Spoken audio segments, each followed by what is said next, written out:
out ka. I need more than the answer that you are telling me. So now,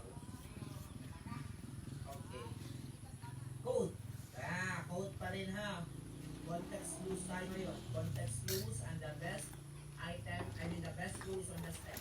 I know you can do it. Keep trying. That's my boy, that's my girl.